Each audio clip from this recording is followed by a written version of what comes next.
हम आपके चैनल के माध्यम से चुनौती भी देते हैं कि जो लोग विरोध कर रहे हैं, अपनी माँ का अगर दूध पिया ना, तो बागेश्वर बाबा का जब कार्यक्रम शुरू हो रहा है 13 मई से, उस कार्यक्रम स्थल पर खड़ा होकर दिखा दे और खाली वहाँ पर विरोध करके दिखा दे, वहाँ पर जाकर बोलकर दिखा दे कि हम कार्यक्रम नहीं होने देंगे, 7वें आसमान पर पहुँचा देंगे, मिट्टी में मिला देंगे, वहाँ पे कोई दिखाई नहीं। लालू जैसे अगर 50 को लालू यादव का अगर बेटा पैदा होगा ना, तब भी जो है बागेश्वर बाबा कार्यक्रम रुकने वाला नहीं है। वे लोग लालू यादव के पुत्र नहीं रहते तो वे भी आज कहीं मतलब कि समझ लीजिए कि किसी दुकान में स्टाफ बनने लायक भी नहीं रहते। हिंदू समाज धार्मिक रूप से अगर सज और तैयार रहता, हिंदू समाज भी अपने धार्मिक ज्ञानों से परिपूर्ण रहता, तो उसको पता चल जाता कि पप्पू यादव कौन है, तेज प्रताप कौन है। बलात्कार के आरोप में अभी जेल से आया है, इसके बारे में आप बोलिएगा।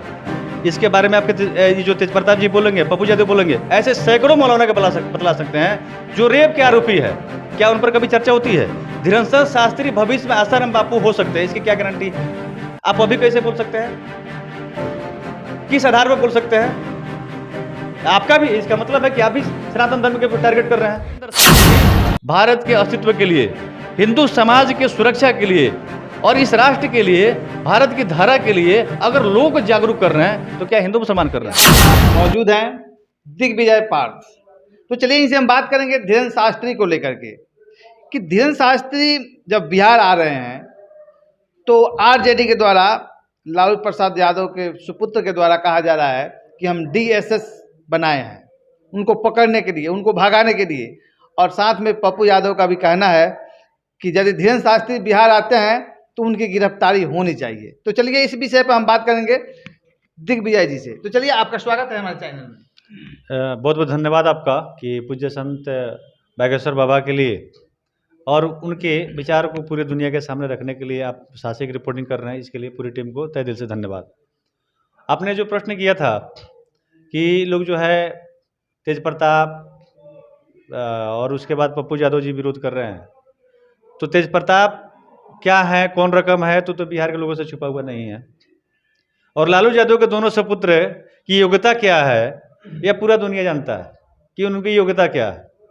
अगर शायद वे लोग लालू यादव के पुत्र नहीं रहते तो वे भी आज कहीं मतलब कि समझ लीजिए कि किसी दुकान में स्टाफ बनने लायक भी नहीं रहते, उनको कोई नौकरी पर भी नहीं रखता, क्योंकि 10वां पास नहीं है, 9वां फेल है।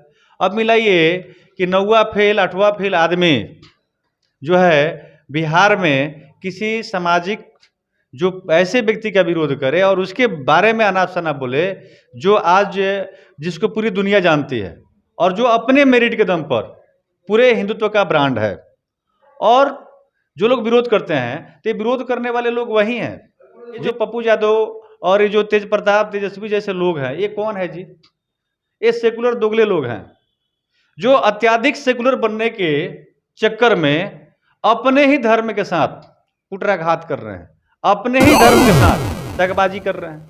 तो जो मुझे तो लगता है कि इनके डीएनए पर मुझे शक हो रहा है कि निश्चित रूप से इन सभी लोगों को बागेश्वर बाबा के विरोध करने के बजाय अपना इन्हें असली बाप ढूंढना चाहिए कि कहीं इनका बाप तो अब्दुल तो नहीं है जो इनके रक्त से इस तरह के बातों को जनता के सामने निकल रहा है। कौन होगा जी जो अपने ईश्वर का विरोध करेगा? कौन होगा जी जो अपने संतों का विरोध करेगा? कौन होगा जी जो अपने बाप का विरोध करेगा?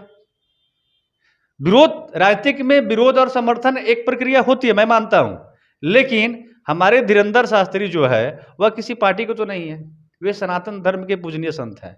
और सनातन धर्म के पूजनीय संतों को जब टारगेट किया जाएगा तो इसका मतलब है कि पूरे हिंदू समाज को टारगेट किया जा रहा है। जब सनातन धर्म, जब धीरेन्द्र शास्त्री के सम्मान के साथ, स्वाभिमान के साथ और उनके मर्यादाओं के साथ जब खेलने का काम किया जाएगा, तो निश्चित रूप से हिंदू समाज के स्वाभिमान के साथ भी खेलने का काम हो रहा है।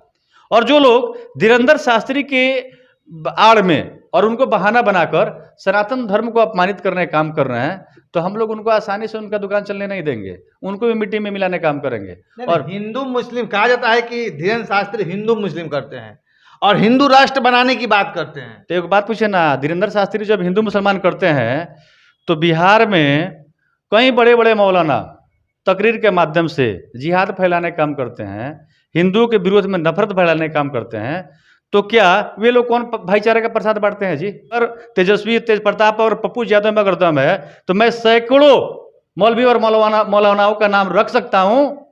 जो अभी अभी वीडियो आया है, कुछ दिन पहले एक मौलाना का तकरीर में वीडियो आया है कि हम लड़के लेंगे आजादी, और गुस्ताखे रसूल की एक ही सजा, सरतन से जुदा। यह फिलहाल का वीडियो है जो एक तकरीर में इस तरह का नारा लगाया गया है जहां पर हिंदुओं के गर्दन को काटने की बात कही गई है। क्या यह भाईचारा का सबूत है? जब तकरीर के माध्यम से जब जिहाद के लिए लोगों को उकसाया जा रहा है तो क्या यह भाईचारा का सबूत है? जब तकरीर के माध्यम से भारत को गजबा हिंद बनाने की नियत से, गजबा हिंद को के सपना को पूरा करने के लिए जो वायरस फैलाया जा रहा है, क्या यह भाईचारा का सबूत है?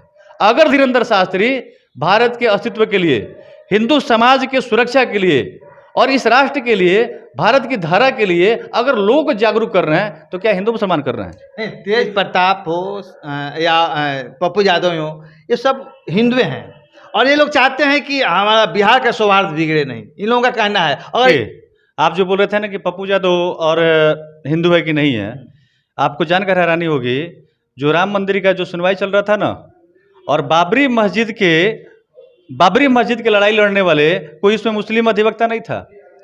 बाबरी मस्जिद बनवाने के लिए भी लड़ाई लड़ने वाले जो अधिवक्ता थे वो भी हिंदू ही थे। तो जो व्यक्ति अगर गुण धर्म से अगर हिंदू नहीं है तब उसको हिंदू कैसे मानेंगे जी? तो निश्चित रूप से यह जो है, आप जाकर कभी पूछे हैं पप्पू यादव को कि 5 गो भगवत गीता का, वेद का कोई श्लोक उनको पता है? हिंदू धर्म के बारे में कुछ जानते हैं? शरीर से तो सभी लोग हिंदू हैं। और यही तो हमारे सनातन धर्म की दुर्भाग्य है कि 90% हिंदुओं के अंदर अपने धर्म का तालीम नहीं है, धार्मिक शिक्षा का अभाव है, जिसके कारण हम अपने ही लोगों से, अपने शत्रुओं से और अपने मित्रों से फर्क नहीं कर पाते हैं कि धीरेंद्र शास्त्री क्या है और तेज प्रताप क्या है और पप्पू यादव क्या है। अगर हिंदू समाज धार्मिक रूप से अगर सज और तैयार रहता, हिंदू समाज भी अपने धार्मिक ज्ञानों से परिपूर्ण रहता, तो उसको पता चल जाता कि पप्पू यादव कौन है, तेज प्रताप कौन है। और आज जो है अगर तैयार रहता ना तो लोगों को औकात नहीं होती बोलने का। नहीं, बात बताइए दिग्विजय जी, हम भी एक हिंदू हैं लेकिन एक पत्रकार के हैसियत से मैं आपसे सवाल कर रहा हूँ, क्या धीरेंद्र शास्त्री का भी वही दुर्दशा होगा जो आसाराम बापू या इन लोगों के साथ बड़े बड़े महर्षि अपने को बता रहे थे, लेकिन बाद में चल करके दूसरे रूप में उन लोगों ने देखा? अभी मौलाना जर्दिश जो है बलात्कार किया है, बलात्कार के आरोप में अभी जेल से आया है, इसके बारे में आप बोलिएगा? इसके बारे में आपके जो तेज प्रताप जी बोलेंगे, पप्पू यादव बोलेंगे, ऐसे सैकड़ों मौलाना के बतला सकते हैं जो रेप के आरोपी है। क्या उन पर कभी चर्चा होती है? धीरेंद्र शास्त्री भविष्य में आसाराम बापू हो सकते हैं, इसकी क्या गारंटी है? आप अभी कैसे बोल सकते हैं? किस आधार पर बोल सकते हैं? आपका भी इसका मतलब है कि आप भी सनातन धर्म के टारगेट कर रहे हैं? नहीं, कहने का मतलब है कि हम खुद बापूजी के मतलब जाते थे, सत्संग में बैठते थे, उनका किताब पढ़ते थे, लेकिन कुछ दिन के बाद मालूम चला कि ऐसे ऐसे उन पर आरोप लगा और सही में साबित हो गया। तो आरोप लगा, आप किसी एजेंडा का शिकार हो जाते हैं तो गलती आपकी ना है कि आपका निष्ठा पक्का नहीं है। आप जाइए अपना निष्ठा को दुरुस्त कीजिए। अगर धीरेंद्र शास्त्री से अगर कोई प्रेम करता है तो आप जो है आप उसको रोक क्यों रहे हैं? हम स्वतंत्र हैं, अपने आप को किसी को चयन करना नहीं करना वो मेरी जिम्मेवारी है। आप किसी आदमी को पसंद नहीं करते हैं तो कोई अगर पसंद करता है तो उसका विरोध करने का अधिकार आपको कौन दिया है? अच्छा, यदि लालू यादव का सुपुत्र अगर नहीं आने देंगे धीरेंद्र शास्त्री को तो आप लोग क्या कीजिएगा?